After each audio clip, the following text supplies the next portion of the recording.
Hello everyone, my name is Relax and Panic and this is another reaction to Sakurasou no Pet na Kanojo. It is episode 20 and as always, if you want to see the reaction itself, just go down into my descriptions, follow the links, replace the parentheses dot parts with real dots and enjoy. Once you've done, feel free to come back here and hear my thoughts about this episode. So, see you soon. To those that came back, welcome back. Now, okay, so we finally found out what the reason is for Sakurasou being demolished. And there's one which they cannot change, and one which they may have a chance in changing. So, the big one in the back that they cannot change, but does not put so much pressure up yet, is the fact that the construction company clearly stated the place is not safe for living in some years. So it is, you know, in the meaning of we have to do something there. You should move the kids, the students in there away from it within the next 5 years. So that's the difference within the next 5 years and now.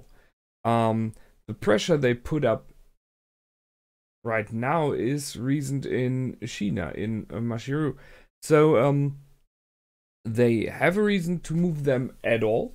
But the fact that Shiina is there makes them do it so fast. So that's an interesting thing. So they are afraid in the end that the fact that Shiina is not painting anymore and instead doing mangas will fall back onto the school and they will be blamed for it.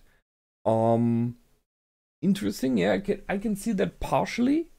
But then, why did they accept her at the school in the first place? I mean, she came there to do exactly that. Shouldn't they have known this? I'm a bit surprised there. I mean, her reason to move there was, I want to draw mangas. So, I'm pretty sure if they would have checked beforehand properly, they should have known that this is happening. Sure, they possibly still hope that she would just do paintings and that would be good for the reputation of the school, you know, the known artists and stuff like that. That's one thing. The other thing, I have in the series never seen like anyone tried to help her in the meaning of finding a way of maybe merging both, of finding her way. No one really, as sad as it may sound, cared about her as it seemed in school. There was always Kanda and now Ayoma and the others. So it's a little bit, you know,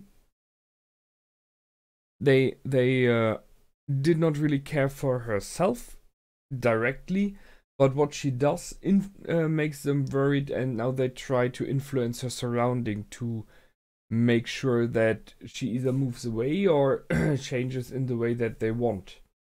So it's a little bit hypocritical there, I think. It seems like they're hoping that when she's back, when she is in a normal dorm where she could live, as we know, then she will stop that. So they're kind of like, oh, Sakurasou is the reason for her to change to manga. So someone who clearly did not really think about it and really did not do their researches and just blames it on others. So it's a weak thing that they do there in general. But you cannot change it. Why they do it, how they do it, maybe. We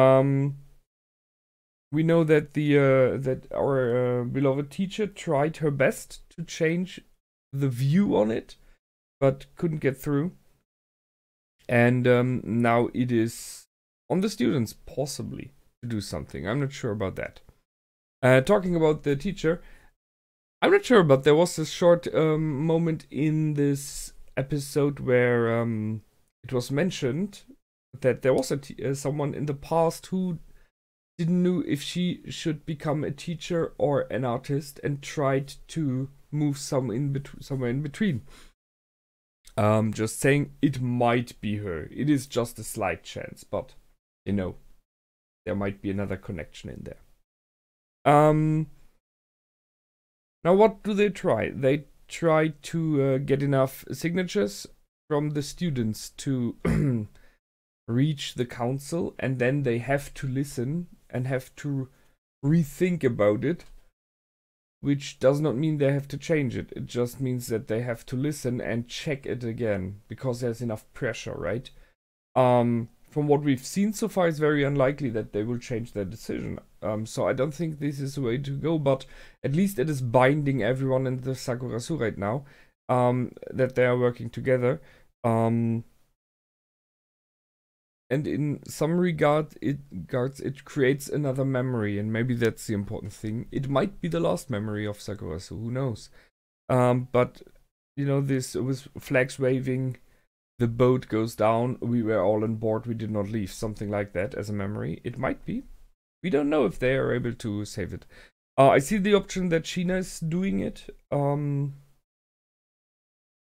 but I don't know which way she will choose. There is the possibility that she, understanding what happens, is leaving Sakurasou on her own terms, and by doing so tries to save it. It might be. I mean, I don't know if that's the best decision. Generally, I would say it's the wrong decision, right? It's like this I'm giving up idea, so to save everyone. But then, it, as sad that and bad that might be, it would be her decision in a knowing way. So that's a change from the beginning, where she was kind of didn't know what to do generally. And she has matured a lot already, so it would be possibly a good thing as well if they put her reasoning right there. If she stands up for what she believes in, you know? But then I think they will go for this option as that she's thinking about it, but it feels to me, seeing her in front of this big canvas that we've seen there, that maybe, just maybe, she is drawing something. And maybe doing a mix of painting and manga. It might be, we don't know. Or she's just doing a drawing of the Sakurasou as example. Which is a big thing to promote, right? You could, as a school, point that out into the open. Here, this is one of our buildings drawn by the famous artists, you know, stuff like that. I think that might be where she's going for, but I'm not sure. With all of them, would be cool, like a picture of the people she learned to love, her friends, in front of the place she loves and lives in now. Something like that might be an option. Sure, the reasons why she does it now might be the pressure from the school, but possibly she could have done that even without this. Who knows? I see this as an option as well. What happened in this episode mainly was them collecting the signatures in different ways, with a lot of energy and hope and the need to do it. Everyone in their very own terms and ways. So Misaki doing it with her outfits and kind of forcing everyone else to do it as well, which was funny nonetheless. Kanda with a lot of pressure, seeing that he should focus on something else right now, as it was said already, but there are things that are important, I can see that. And Ayama not passing the test, although it is a weird thing that we did not see the picture, so I'm not completely sure there what is going on. But she stated she didn't pass, but will not cry now because she needs to focus on something else. I'm not sure if that is good, right? She should cry. It would be good for her, but she said, I will do that later. I can see that as well. So, but it puts more pressure on Kanda now, as we've seen. I was a bit surprised that she didn't pass. That saying it really is that way, because I'm in a bit of doubts, because she, you know, it was weird. She didn't show it. So whatever. If she didn't pass, I was a bit surprised because the story generally moved into the direction that she would, right? It was a little bit this typical sure, she will pass and Kanda will and everyone will be happily ever after story kind of type, right? Kind of type story, that's it. I like it if it didn't go that way, because life is like that. It does not always work perfectly in your favor. And we have Akasaku with a little bit of background, and that was cool. So Rita started the bomb on Mai-chan by saying, "You want to help him, don't you? This I'm worried about it, aren't you?" So that's an interesting thing. So Mai-chan is in many regards more than just a computer program.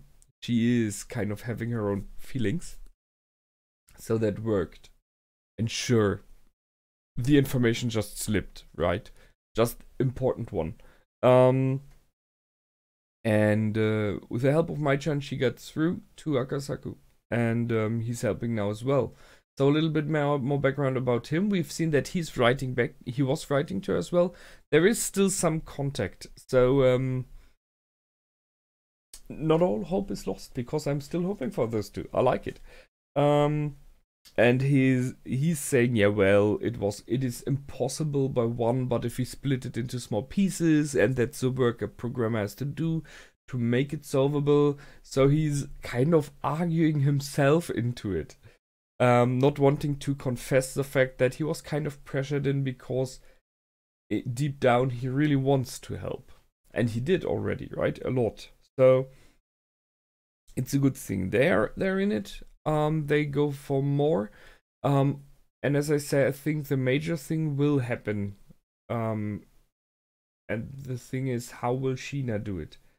Because I'm pretty sure that it is majorly her who will make a change. And I don't know completely yet how. I made some ideas up there. So, that's it from me this time. Until the next time, feel free to comment, like, and subscribe. My name is Relax and Panic. Goodbye, and out.